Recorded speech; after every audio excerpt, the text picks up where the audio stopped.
Hello and welcome to episode number 287 of the Launch Lounge podcast. In today's episode, you'll discover the exact tech stack changes I made that saved me over $6,600 per year while actually making my business run smoother. I'm sharing my complete list of what I pay for, what I'm ditching, and the one negotiation trick that cut my costs in half. If you're drowning in software subscriptions or wondering if there's a better way to manage your tech, this episode will give you a clear action path to audit and optimize your own tech stack. So stay tuned. Well, hey there from a cold Brisbane. I hope you're well wherever you're listening. I was talking to a client of mine last night. They're in the UK, so we meet in the evenings, and we were saying, how nice would it be if we could get everyone who listened to our shows to take a selfie wherever they're listening and send it to us? So I want to invite you. I would love to see it. And I wondered, is it best to ask you to email it, or is it best to ask you to post it on socials and tag me, because then I can see it? And I thought, well, you know what's the easiest thing is probably just drop it into your stories and tag me, and then I will see it. Or if you want to email it to me, you can email it podcast at the Launch Lounge, at thelaunchlounge.com. Yeah. I would love to see it. He was telling me that he walks around in Regent Park in London when he listens, which makes me very jealous because I walked around in Regent Park in London almost every Saturday morning when I lived there many years ago. But I would love to invite you. Please take a selfie wherever you are. If it's in the kitchen or in bed or in your car or in the gym or on a walk, I'd love to know where you're listening. Take a selfie and send it to me. Thank you. When I closed my membership, I committed to simplifying my business because when you have a large group of students, it can be simple, but it felt noisy to me. And every student group I've had over the years, from courses and memberships and masterminds and things, I've always felt like it creates a lot of noise. And maybe that noise only exists in my head. But every time we launch something, we sign up for a bunch of new tech stuff. And over the years, and with team members coming and going, and just over the years, they just add up. Right? They add up. And so when I closed the membership, part of why I did it was because I just needed to simplify things for a while. I just needed things to be super easy, super straightforward. And I'm already running an agency full time. So if I can just lower the amount of contact that I have with people, what do they say? Eliminate, reduce touch points and reduce load, something like that. That's what the gurus, the burnout gurus say, right? So I also knew I wanted to do deeper work as opposed to wider and more shallow work. So I would rather have 20 customers working with me at 3 different levels than 10,000 at 5 different levels. And that's a bit of a different business model than the typical course creator model, but I've never done anything typically. So AI and all the ways in which it's making our lives easier, got me thinking a little bit different about my tech tools that I use in business. And I know that I have not evaluated these tools in a while. And I know that having access to AI, even a free version of ChatGPT, can really replace a lot of our tech things.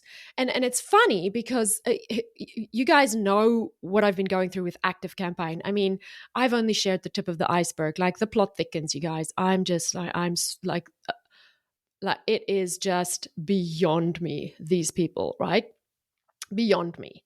One day when we sit down and we have a drink, I'll tell you, it's like a telenovela dealing with ActiveCampaign. The lies.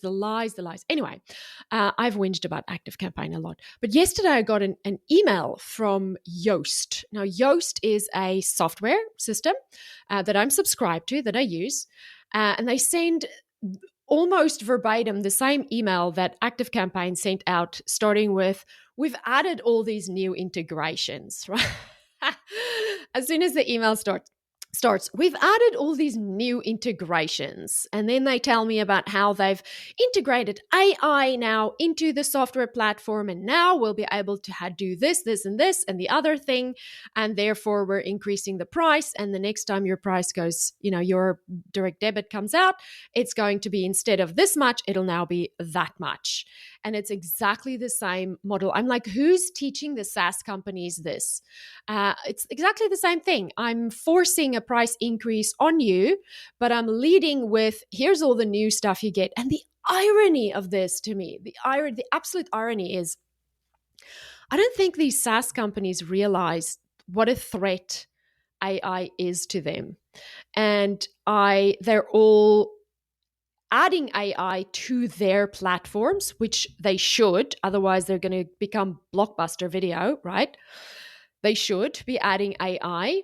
But instead of adding AI and increasing their price, they probably should be adding AI and dropping their price, because we already have AI. It's just, it blows my mind. But anyways, so Yoast is one of the things that I'm about to cancel. It wasn't even on my list until they sent me, that I'm going to talk to you about today, until they sent me this email yesterday. And then I went, thank you very much. You'll be leaving. Anyway, I started thinking about all the small tech changes that could really change the way we manage communication with clients and communication with students down the track, and how we track projects better. I am quite a systematic thinker. I can break things down into systems and processes quite easily, but I am really bad at managing like day-to-day tasks. That is, to me, the most boring thing ever. So I can build project management systems in Monday, which is what we use, but then maintaining that is like, ugh, shoot me, right? But AI can now do that for me, right? AI is much better at helping me set it up so that it almost manages itself, right? But I started looking at how I can simplify what I already have, how I can really audit the features of what I have and see if I'm paying for two things that's giving me the same result, or because I didn't know that this other thing might also have this feature, or if there are things that offer the same feature that one tech thing gives me, but another thing offers this for free included in whatever it is that they share.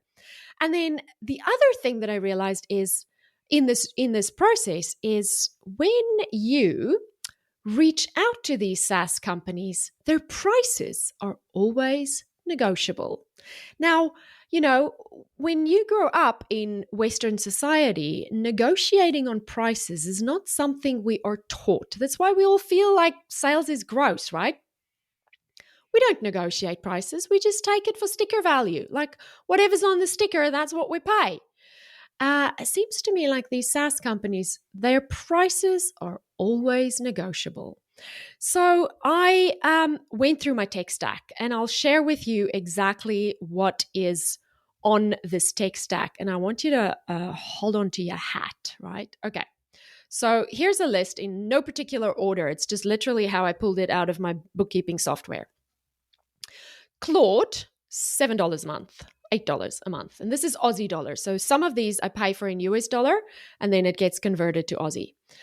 So Claude, $8. Notion, $42. And this I use for personal. I don't use Notion for the business. I use it to think, but I don't use it. That $42 can probably come out of my personal account. Zapier, $52 a month. ManyChat, $39 a month. ChatGPT, $31 a month. Hindenburg, it's a podcast editing software that my assistant uses to edit the podcast, $20 a month. CapCut, $14 a month. Typeform, $230. I think that's per month. Libsyn, $34 per month. Google Suite, $155 per month. Riverside, where I record the podcast, $46 per month. Try Interact, quiz software, $42 a month. Help Scout, $121 a month. Kajabi, $223 a month. Adobe, $131 a month. Better Proposals, which is what I send out proposals for the agency in, $46 a month. LastPass, $249 a year. Monday, $193 per month. Loom, $385 per year. Zoom, $486 per year. ActiveCampaign was sitting at $4,122 per year. Ad Event, it's calendar integration software, $58 per month. Yoast, $140 per year. Canva, $160 per year. Monster Insights Plus is a analytics tool, sits on my website, $152 per year. And then CookieBot is that little thing that says accept the cookies or not in on my website. Now, here's what I have gotten rid of. I have gotten rid of Try Interact. The $42 a month I pay for Try Interact, I deleted that account, got rid of it. Their customer service is terrible as well, by the way. It's another SaaS company that I just have very strong feelings about. Try Interact, I canceled. I upgraded my Typeform account to a higher tier so that I can send people to multiple different thank you pages after they finish my quiz. And so I'm very happy to give Typeform my money and take it away from Try Interact. I have signed up to a free account for ClickUp. ClickUp is a project management tool, but it comes with a little widget that works just like Loom. So I've replaced Loom, so no more $230 a year for Loom. Because I always Loom. $385. So replaced Loom with ClickUp, and now I'm paying $0 for that functionality. Help Scout, I pay $121 for, and I'm actively still searching for a replacement for Help Scout so that we can communicate with clients in a better way without 1,000 emails flying. I spoke to HubSpot. HubSpot has a great solution, and they have a tool that works just like Help Scout for free. So I can use HubSpot's free tool and instantly replace Help Scout, but I don't just want the same functionality. I want better functionality. So I spoke to HubSpot. Their price starts at $10,000 a year. With a few sales conversations, they halved it. They ended up quoting me $5,000 a year, which, if you remember, that's about what ActiveCampaign was going to charge me.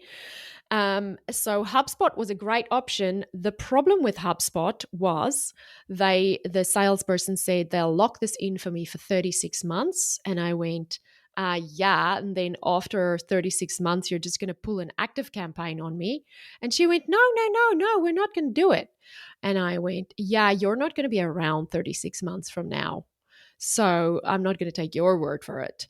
Anyway, I spoke to another company called Moxo. They also quoted me $10,000 for a customer service tool, but it's a really cool tool. And I spoke to ActiveCampaign to negotiate their price, and their negotiation involved just sending me the exact same proposal, differently worded over and over and over again. So that was not worth it. When I signed up for the help for the ClickUp account, I realized that ClickUp can replace a lot of what we're doing in Monday and give me other features that I'm not using right now.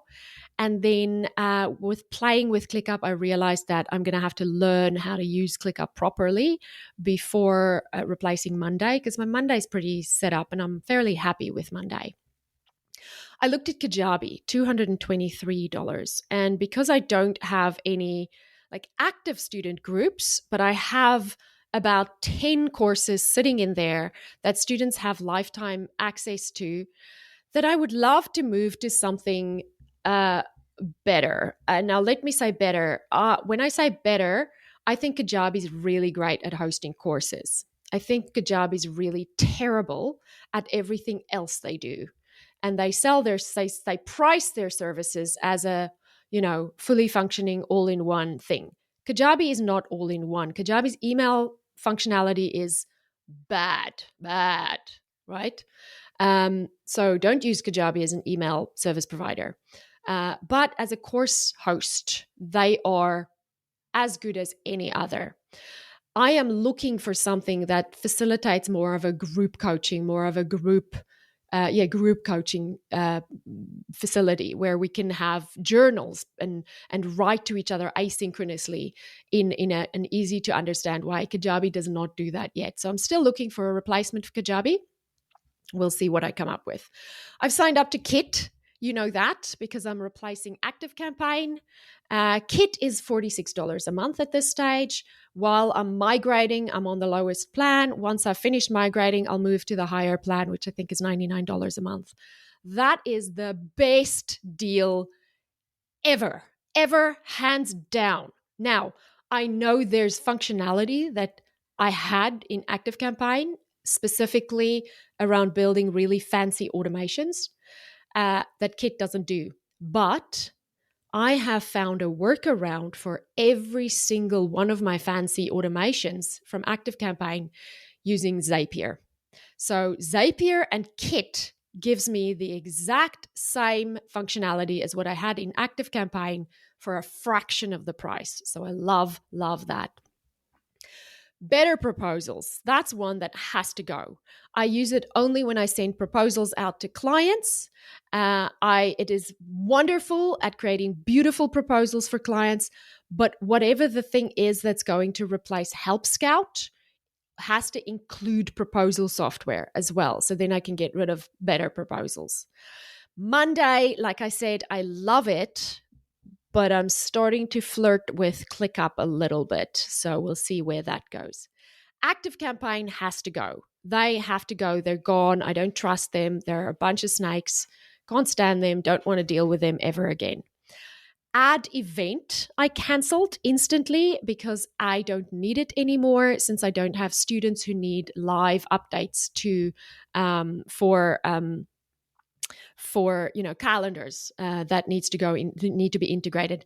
When I start running evergreen funnels or if I have another course launch, I'll sign up to Ad Event again. Yoast is going to go now that they sent me their Dear Johnny email.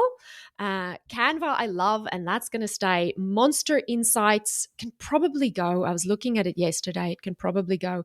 And then Cookiebot has to stay because I have to have that little pop-up coming up on my calendar when on my website when people come there, and I have to tell them about the cookies.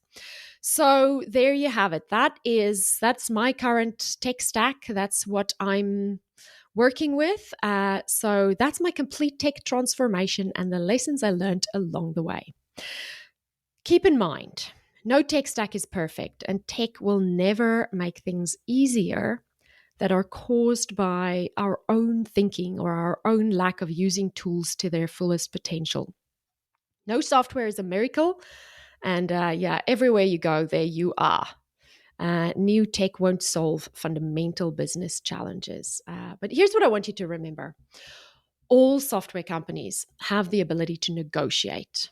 Don't be afraid to ask for a better price, and don't be afraid to shop around, especially if you're a long-term customer.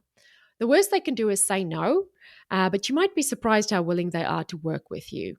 And you might be surprised how easy it is to move. Don't ever feel like you're being held hostage by tech companies. So your action step this week, do a quarterly audit of your tech stack. Just go through your bookkeeping and see what you have in your tech stack. Look for those little subscriptions that you added and you forgot about, and ask yourself, is this tool still serving my business model? Can I get the same results with something I already have?